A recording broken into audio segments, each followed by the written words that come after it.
Hi, I'm your host, Dr. Phil Hoffman. Welcome to Pause. Coming up on this episode, we'll be talking to Richard King about the annual Roots and Blues and Barbecue. That's coming up now on Pause.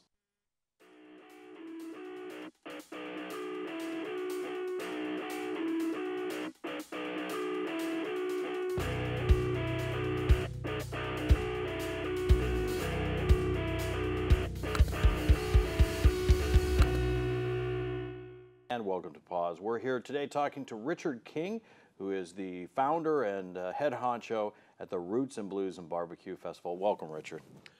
Nice to see you, Phil. Thanks for inviting me. You're welcome. So let's talk a little bit about the event. If folks have never gone to a Roots and Blues and Barbecue event, tell us a little bit about the history. How did this all get started? Because it's been going on for a while. Yeah, I believe we're in year 9, if I'm not mistaken. And it all started, let's see, Boone County National Bank at the time, now I think they're called Central Bank, they were celebrating 150 years of service to the citizens of Columbia. And their marketing folks approached me and asked me if I would be interested in helping them out with the festival. And I thought they had really lofty goals, which I thought was very impressive. Mm-hmm. And I just said, wow, that's a pretty cool thing for Columbia, but good luck pulling it off. And they go, well, no, we want you to be part of it. And once the bank signed off, of course, then it was a go. And it was one of the craziest 6 or 7 months I've ever spent.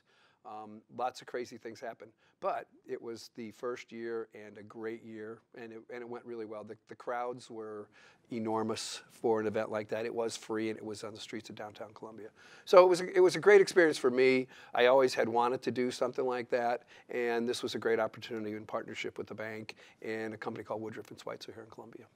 And of course, for folks that don't know you, you have some history in managing bands and doing concerts and shows. Yes. Yeah, I previously owned the Blue Note and Mojo's here in Columbia, and I had owned those places. Well, the Blue Note I started in 1980, and just November of last year, I decided to step aside, and a couple of young guys came in and took it over. But I've been doing music in Columbia for quite a bit, and I had done shows on the university campus, in the Missouri Theater, various venues. We had Summerfest downtown, so I've been heavily involved in the entertainment scene in Columbia. And then over time, it went from being downtown and sort of working with the bank to being something that moved off of that area, and now is not really, you're not really doing it with a partner anymore in the sense of having another. Right. We have sponsors, but right. The bank is no longer involved. As a major sponsor. But you know, it was one of the things about doing something like that in downtown Columbia. The logistics were crazy. And you know, even after year 3 or 4, I realized that we were creating lots of headaches for folks that were just trying to run their businesses downtown. And then headaches for the University of Missouri. The city of Columbia was great, but headaches for them as well, because they were getting the bulk of the complaints, I'm sure. So after me trying to talk my partners into moving it, we finally came to a decision, and we had permission from the city of Columbia to move it to Stevens Lake Park. And I must admit, when the city purchased Stevens Lake Park, and I can't remember how many years ago, I always thought that was one of the greatest purchases that the city ever made, and I know it was very controversial. But if you were familiar with the park, which I was, it's the perfect venue for an event such as the Roots and Blues Festival. So moving over there, we're in our year 3 over at Stevens Lake Park, and it's just a lot easier to do when you're in the park. Mm-hmm. I mean, parking certainly is easier, right? Well, actually, parking is the biggest headache because there isn't any at Stevens Lake Park. But we have shuttle systems and all that. So, I mean, we have free shuttles, if I may. The entire weekend, the City of Columbia buses will be running all weekend for free as well. But, you know, setting the event up and the production, you know, instead of trying to throw a stage up in 5 hours, you have 48 hours. Mm-hmm. So any kind of headaches in production that you would experience, you had time to get it all ready. So by the time you're opening up the gates, theoretically, we should be ready for everybody. So it was just a lot smoother, and it made for, you know, staff-wise was a lot calmer when we're trying to get it up and going in the park. And it's a beautiful setting to have a concert like that. You know, the best compliment, you know, and there was some controversy about us moving from downtown, and it was a tough decision, but I think the right thing to do was to get it in a venue where we weren't interfering with businesses, and it was a little bit easier to, you know, just conduct a music festival. But my favorite comment on that was, and people did not like the idea, was, hey, it almost felt like I wasn't even in Columbia, Missouri for 3 days because they had never been to the park. And it's just a great atmosphere and venue for live music. So after you made that move, I would imagine that first year you were probably a little nervous. Just will people, not that it's hard to find, but you know. Well, oh no, Phil, I was so sure of myself. No, I was confident the park was going to be a great venue. Okay, I wasn't worried about that. Our issues were, like any time you put an event on like that, where are people going to go? How are they going to get there? Parking, just familiar. When you're changing venues from downtown Columbia to Stevens Lake Park, it's almost like starting over. So we were very out front in letting people know exactly how to get to the park, letting them know just about everything there was about the park. And you know, and there was a lot of people that were very cooperative and helped us out. And I can't even begin to talk about how cooperative the city of Columbia has been, all departments. But it was actually a fairly smooth transition because most of your headaches were pretty much taken care of because everything was all ready to go. Now you just had to get people there. And that was a scary thing too. Sure, yeah, Okay. I can imagine. Yep. And folks that are used to it being in one location, Right. I know at least in our business you find a lot of times, no matter how many times you advertise and publish something, people don't necessarily always hear it. Yes. And so the day of, you might have had some folks who are like, wait, I thought it was supposed to be downtown. Yeah, put a bunch of signs downtown, festival this way. Right. But, you know, and it's the response we got the first year, I think our lineup was great. I think our lineup over the years has been great. And it evolves into even, you know, it's tough sometimes to top the lineups, but I think we do a pretty good job of that. But, you know, having those caliber of artists on the festival makes it a lot easier for people to come and find you. So, but I think, you know, with social media and things today, it's a little bit easier to get your message out, you know, especially the people that are looking for what you're doing, you know. And we had developed a pretty good fan base over the years. So they were finding us, but we were reaching out and making sure every way we could let them know what was going on. So what is, if folks are watching and they've never gone to a Roots and Blues and Barbecue Fest, what makes it different? What makes it unique? Well, I think it's very unique in comparison to most of the bigger festivals you see around the country today. I think our artists are, you know, I never want to get into the comparing, but, you know, most of our artists we stick to the program, which is Roots and Blues, and, you know, we basically music that was developed here, right here in the good old United States. I think that our artists are not necessarily commercially successful people, but artistically, I don't think you can compare. Many Grammy Award winners, albums of the year, just have great track records. And, you know, and the reason, you know, it's funny, when they approached me about it the first year and they gave me an idea what they were trying to do, I was like, oh, wow, those are all the kind of people that I love to bring to the Blue Note at the time. And I just thought, wow, this is really noble of you, but will people come? And, you know, I was very happy to see the response we got in Columbia. So those artists, you know, some of them, it's funny, some of them are no longer with us. We like to get those old blues guys that are classic, and we like to get some new and up-and-comers. You know, we just think we have a pretty good mix of both genres, and some for the young, some for the old, and I think it's for everybody. And it's always tough, too. I mean, I always, when I worked in radio, I always used to think, you know, how do you pick a record, you know, that you think people are going to like, but you don't know what people are going to like. You're just guessing, you know. I imagine this is multiplied in the case of, like, paying a band to come here and perform, right? Yes. You know, one of the things, you know, having owned the Blue Note for as many years as I owned it, you know, I had people that I could, some go-to people in the business, you know, and I think you probably know what I'm talking about, people that are, you know, agents or managers of bands, and we would communicate, you know, today, obviously by email and those sorts, but usually I would go to festivals and stuff like that, or just music shows and stuff, and they would say, hey, you need to check this out, or they'd hand you this CD and say, hey, you need to listen to this, or I'm going to send you a link to this. And I've always relied on that, and I've found people that I really trusted in the business that met my taste, and I've been very fortunate to, to be able to take those connections and present in Columbia. That's kind of how it works for me. Mm-hmm. And that's I think nowadays the way everybody phrases it is curating things. So, Yes. so you're the curatorial person. I like that, the, Phil. Right? Makes it sound more impressive than it is, right? It sure does. But it is sort of your signature, right. And to be honest with you, and when Steve Schweitzer was my partner in the festival, and he was from the very beginning, we just had a lot of fun sitting down talking about bands that we loved, and he was coming from the same world that I came from. He had a lot of friends in the music business, or just friends in that arena, and he would come to me with these different bands, and I would say, hey, well, you got to check this out. So it was always fun, exchanging bands and notes and stuff like that. And several of the bands that we brought eventually became very popular, but it's just fun, and for both Steve and I at the time, we called it like this discovery phase of the festival, where people would show up and they go, I've never heard of those guys. They were awesome. So, that part, it's very gratifying for me to witness that. But personally, some of these bands that I've always wanted to see, so I get a front row seat.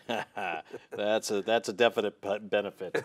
So can you think of bands that have come through and played, or artists that come through and played the festival, and maybe at the time that they played, they weren't so well known, but now they've kind of made their bones, if you will? I think the one that stands out to me, and I think it was the first or second year that we had the festival, but Gary Clark Jr.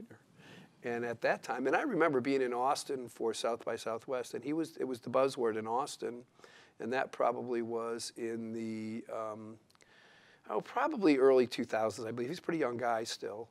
And I remember, in fact, my partner that I started the Blue Note with, he and I met down in Austin. He says, hey, let's go check out Gary Clark Jr. And very impressive young blues guitarist, which is, how often do you hear that, young blues guitarist? Right, Not very many. Right. But anyway, and just a great performer, great singer. And so he was one of our first ones to appear early on in the festival. And he's gone on now. It's virtually impossible to get Gary Clark Jr. Right. And there's a lot of people like that. Robert Randolph is another one like that, which I think has moved on to achieve a lot of notoriety. Robert Cray, of course, but he's been at it for a little while. Right. There's a band we have coming up that people may not be familiar with, would be somebody like Charles Bradley and the Extraordinaires.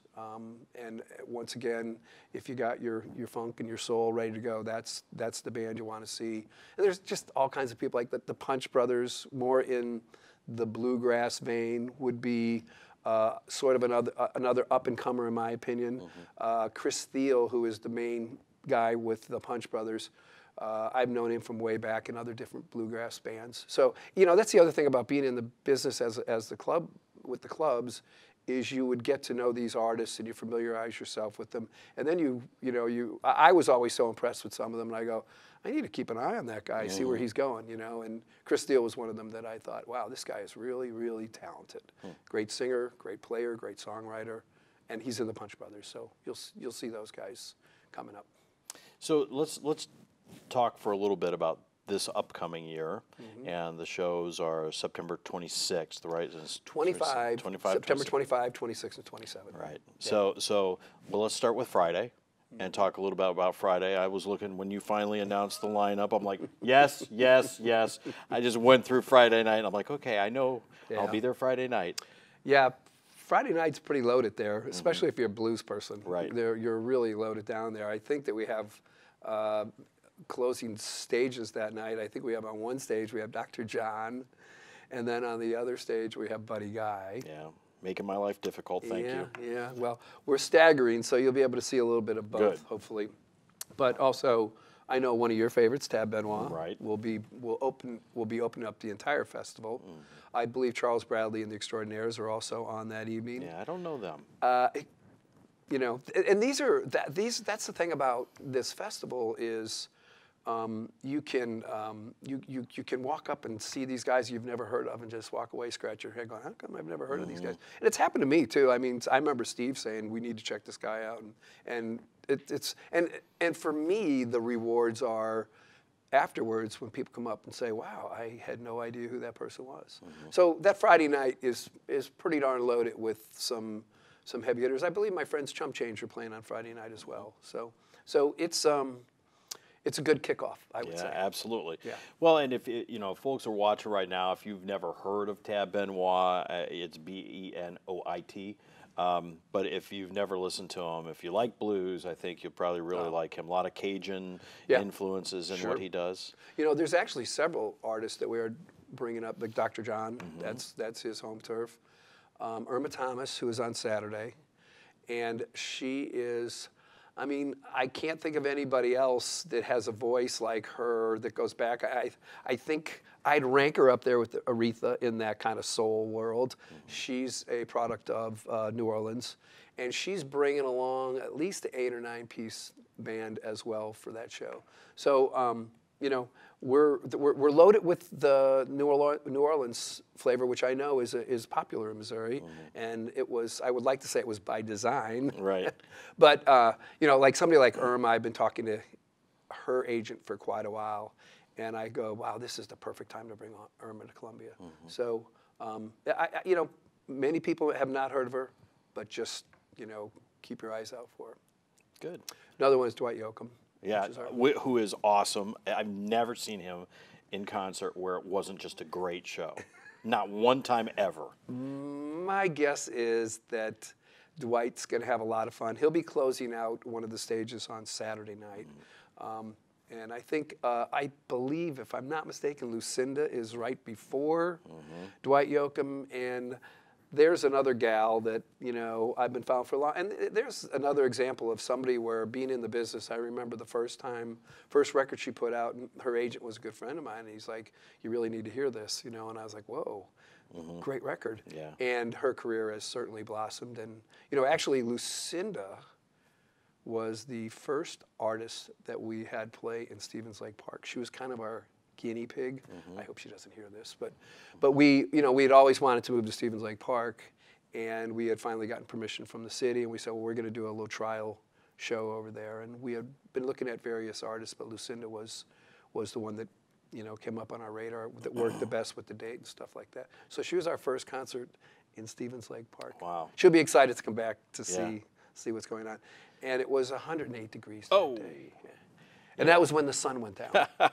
That wasn't in September, was it? No. Okay, good. No, it was in the dead of summer, I believe. I believe it was in July or August, so it was pretty hot. Yeah, I've come to respect this Missouri weather quite well over the last year being here because, when it's 99 degrees and 99% humidity, that's a whole new thing for me.